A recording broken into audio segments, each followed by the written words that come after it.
Hi dears, welcome back. അപ്പോൾ ഇന്ന് ചെയ്യാൻ പോകുന്നത് കോളിഫ്ലവർ യൂസ് ചെയ്തിട്ട് ഒരു കട്ട്ലേറ്റിൻ്റെ റെസിപ്പിയാണ്. അപ്പോൾ വീഡിയോയിലേക്ക് പോകുന്നതിന് മുമ്പ് ചാനലിൽ ഗിവ് അവേ നടക്കുന്നുണ്ട്. അപ്പോൾ അതിൽ കുറേ പേർക്ക് കുറേ സംശയങ്ങളുണ്ട്. കുറേ പേർക്ക് നോട്ടിഫിക്കേഷൻസ് കിട്ടുന്നില്ല എന്നാണ് പറയുന്നത്. അപ്പോൾ നിങ്ങൾ ചെയ്യേണ്ടത് നിങ്ങളുടെ യൂട്യൂബ് ഓപ്പൺ ചെയ്യുക. അപ്പോൾ അതിൽ മുകളിൽ സെർച്ച് ബാറിൽ ചാനലിൻ്റെ നെയിം മുഴുവനായിട്ട് ടൈപ്പ് ചെയ്യുക. അപ്പോൾ ഉമ്മീസ് കിച്ചൺ എന്ന് മുഴുവനായിട്ട് തന്നെ ടൈപ്പ് ചെയ്യണം. അതിനുശേഷം സെർച്ച് അടിക്കുക. അപ്പോൾ ചാനലിൻ്റെ ഈ ഒരു ഐക്കൺ കാണും മുകളിൽ, അത് ക്ലിക്ക് ചെയ്യുക. ഇനി നോട്ടിഫിക്കേഷൻസ് ഓൺ ആണോ എന്ന് നോക്കാൻ വേണ്ടിയിട്ട് ഈ സൈഡിലുള്ള ബെൽ ഐക്കൺ ക്ലിക്ക് ചെയ്യുക. അപ്പോൾ അതിൽ ഓപ്ഷൻസ് വരും.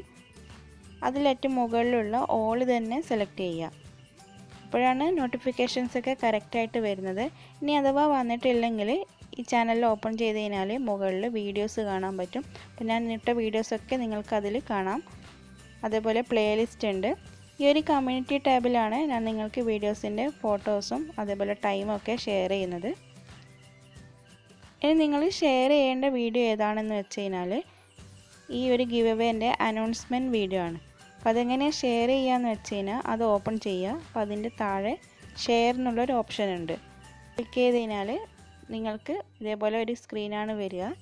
അപ്പോൾ അതിൽ നിങ്ങൾ വാട്സപ്പ് സെലക്ട് ചെയ്യുക.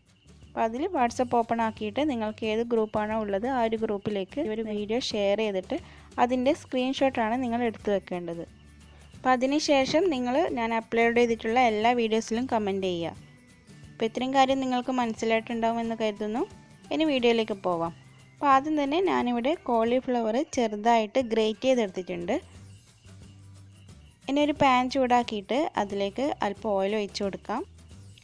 അതിലേക്ക് ഒരു ചെറിയ കഷ്ണം ഇഞ്ചിയും ഒരു 4 വെളുത്തുള്ളി ചതച്ചതും ചേർത്ത് കൊടുക്കാം.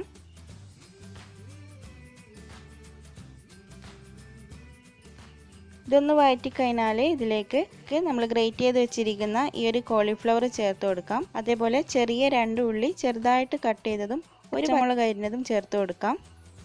ആവശ്യത്തിനുള്ള ഉപ്പും കൂടി ചേർത്തിട്ട് ഇത് നന്നായി വഴറ്റിയെടുക്കാം.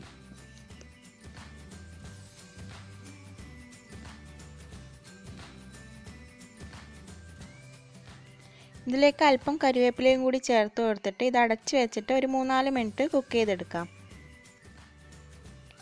ഇതിപ്പോൾ ഇവിടെ കോളിഫ്ലവറൊക്കെ നന്നായിട്ട് വെന്ത് വന്നിട്ടുണ്ട്. ഇനി ഇതിലേക്ക് ഒരു 1/4 ടീസ്പൂൺ മഞ്ഞൾപ്പൊടി, 1/2 ടീസ്പൂൺ മുളക് പൊടി, 1/2 ടീസ്പൂൺ കുരുമുളക് പൊടി, 1/2 ടീസ്പൂൺ ചെറിയ ജീരകം പൊടിച്ചതും 1/2 ടീസ്പൂണോളം ഗരം മസാലയും കൂടി ചേർത്ത് കൊടുക്കാം. എന്നിട്ട് ഈ പൊടികളുടെ പച്ചമണം മാറുന്നത് വരെ ഒന്ന് വഴറ്റി കൊടുക്കാം. ഇനി ഇതിലേക്ക് ഒരു മീഡിയം സൈസിലുള്ള ഉരുളക്കിഴങ്ങ് ഉപ്പും മഞ്ഞൾപ്പൊടിയും കൂടി ചേർത്തിട്ട് വേവിച്ചെടുത്തതാണ്. ഇതൊന്ന് ഇതിലേക്ക് ചേർത്തിട്ട് എല്ലാം കൂടി ഒന്ന് മിക്സ് ചെയ്തെടുക്കാം. അവസാനമായിട്ട് കുറച്ച് മല്ലിയിലയും കൂടി ചേർത്ത് കൊടുത്ത് ഇതൊന്ന് മിക്സ് ചെയ്യാം. അതിനുശേഷം ഫ്ലെയിം ഓഫ് ചെയ്യാം.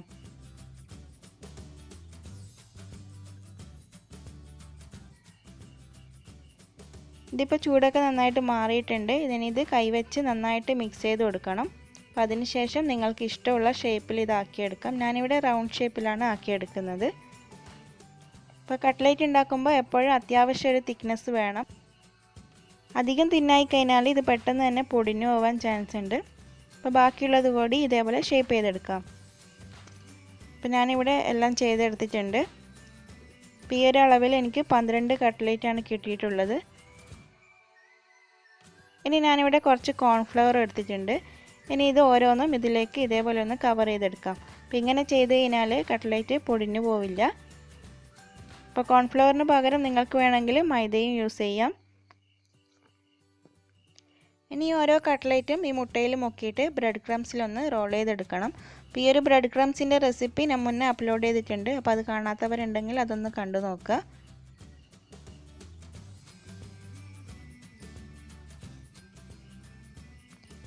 അങ്ങനെ എല്ലാം ഇവിടെ ചെയ്തെടുത്തിട്ടുണ്ട്. ഇനി ഇതൊരു 1/4 മണിക്കൂറെങ്കിലും ഫ്രീസറിൽ വെച്ചെടുക്കാം. അതിനുശേഷം ചൂടായ എണ്ണയിലേക്ക് ഇട്ടിട്ട് ഡീപ്പ് ഫ്രൈ ആണ് ഇവിടെ ചെയ്യുന്നത്.